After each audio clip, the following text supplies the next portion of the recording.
నమస్తే welcome to TV 999 news. Mancherial జిల్లా బెల్లంపల్లి మండలం ఆకెనపల్లి గ్రామ పంచాయతీలోని కాంగ్రెస్ పార్టీ బలపరిచిన సర్పంచ్గా అభ్యర్థిగా ఆగడి అశోక్ పోటీ చేస్తున్నాను.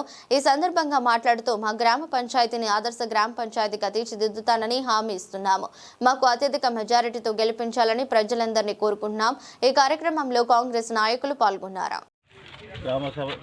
గ్రామ సర్పంచ్గా ఆగిడి అశోక్ గారిని కాంగ్రెస్ పార్టీ అభ్యర్థిగా బలపరిచినారు. ఇక్కడ ఉంగురం గుర్తు అభ్యర్థిది ఏది ఉన్నా కూడా గవర్నమెంట్ ఇప్పుడు ఉన్నది కాంగ్రెస్ గవర్నమెంట్ కనుక మాకు రేపు ఏదైనా ఫండ్స్ రావాలన్నా ఏది రావాలన్నా కూడా మనకు రూలింగ్ గవర్నమెంట్ ఉంటేనే మాకు అత్యధిక నిధులు వస్తాయి. దానికి తోడు మా స్థానిక శాసనసభ్యులు డాక్టర్ వినోద్ గారి కృషితోటి మార్కెటింగ్ కమిటీ చైర్మన్ కృషితోటి మేము ఇక్కడ ఉన్నటువంటి గ్రామాన్ని ఆదర్శ గ్రామంగా తీర్చిదిద్దుతాం. రేపు ఇండ్లే కానీ మౌలిక వసతులు కాలువలు కానీ రోడ్లు కానీ ఏదైనా కూడా గ్రామ పంచాయతీకి సంబంధించిన ఏదైనా కానీ అన్ని సక్రమంగా మేము పనిచేసేందుకు ముందు మండలం ఆకెనపల్లి గ్రామంలో స్థానిక సంస్థల ఎన్నికల్లో భాగంగా సర్పంచ్ అభ్యర్థిగా కాంగ్రెస్ పార్టీ బలపరిచిన సర్పంచ్ అభ్యర్థిగా నేను బరిలో ఉన్నాను.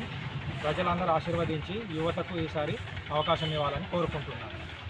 మీ గుర్తు ఉంగరం గుర్తు, ప్రజలందరూ ఉంగరం గుర్తు కోటేసి నన్ను ఆశీర్వదించాలని కోరుకుంటున్నాను. పాలకులు చేసిన నిర్వీర్యం చాలా దారుణంగా ఉంది. ఇప్పుడు మేము గెలిచిన వెంటనే గౌరవ మాజీ మార్కెట్ కమిటీ చైర్మన్ రామచంద్ర గారి సహకారంతో, గౌరవ ఎమ్మెల్యే గడ్డం వినోద్ గారి సహకారంతో గ్రామంలో రామచంద్ర గారి ఊరు పాతబెల్లంపల్లి ఎట్లయితే ఆదర్శంగా ఉందో మా గ్రామాన్ని కూడా అదే విధంగా అభివృద్ధి బాటలో చేస్తానని హామీ ఇస్తున్నాను.